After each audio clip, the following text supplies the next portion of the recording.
when I was putting this up, we ended up putting it up visually rather than going back chronologically or anything like that. A lot of the work, as you'll see, is fairly recent. As I mentioned earlier, there are 2 more cases going in, and one of the cases will be, it's all photographs, but the cases of Chuck Flanders from Toronto Dance Theatres to the early 80s, and also Willie Douglas. So that will be going in. I guess in actuality, Danny's Nobody's Business would be the earliest piece in this era, from 1980. And then coming right up to 2013, there are a couple of pieces from 2013. So I've got some of these guests. I'm going to go around the room this way, which sort of means that Francisco is almost up right away. There's your costume. This panel, I don't know if you're aware of the Monazam series out of Montreal. Tangent produced it.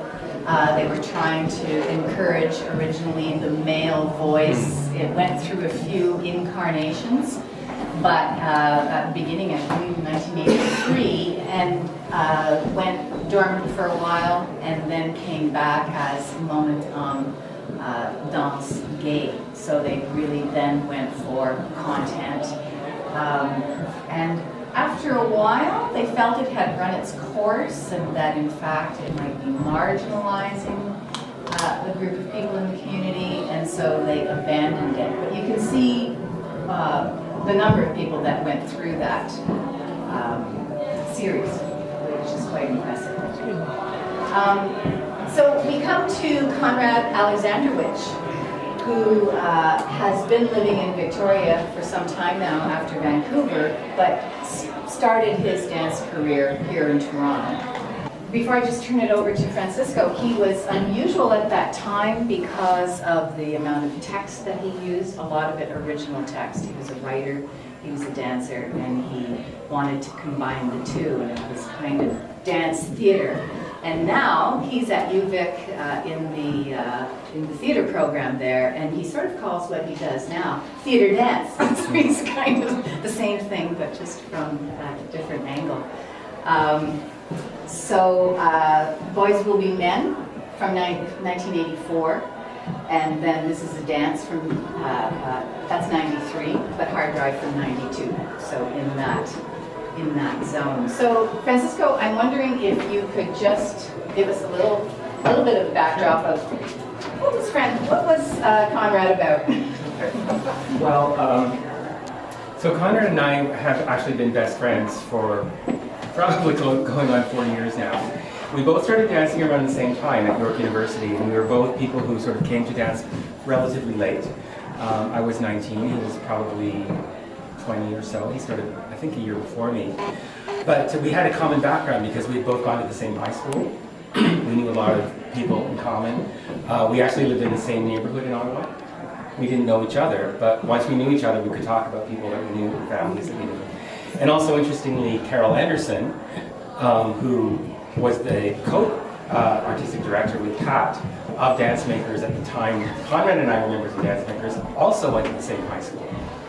But anyway, Conrad and I started hanging out together at York. And, you know, Conrad, more than being a writer, is a talker. And anybody who knows that. Super, super smart guy. Someone who, before he started dancing, was very much involved in sort of radical politics and had read a lot of sort of, political philosophy, and certainly literature has always been a great love of his. And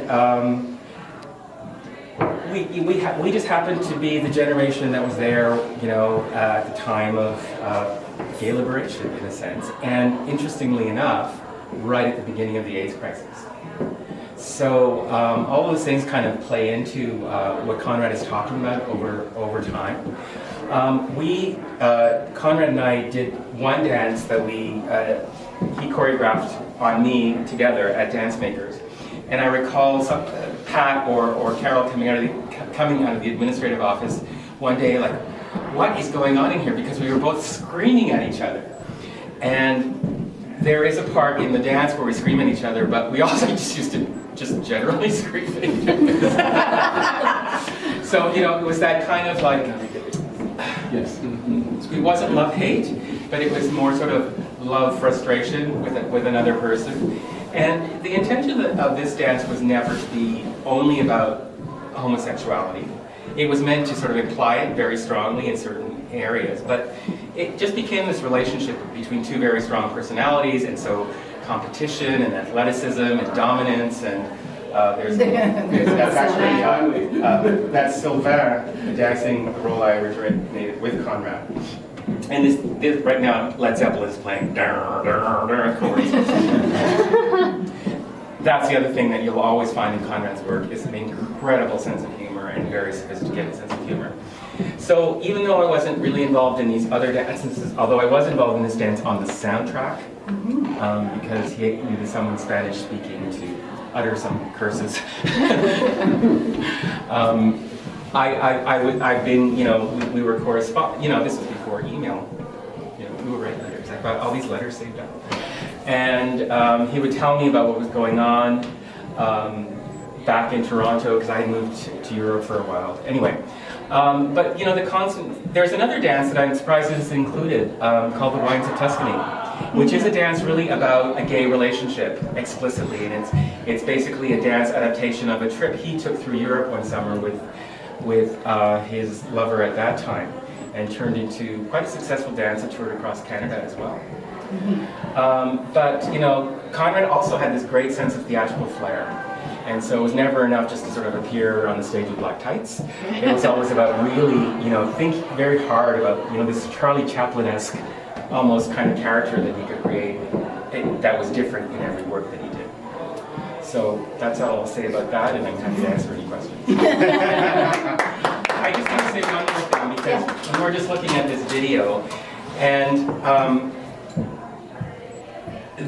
the movement and some of the themes that are in this piece, which are, you know, 1984, are reflected in a lot of the other work. So, you know, it's interesting how it's sort of like the same yet different with each subsequent generation. And even one of the marketing pieces on that wall is very similar to this, which was done like 15 years earlier. With the cutout letters. With the cutout letters and the sort of black and white photocopy kind of aesthetic. So that's just interesting to notice. Yeah. And it's, you know, you'd only notice it in this kind of setting because those things would never be together otherwise. So thank you.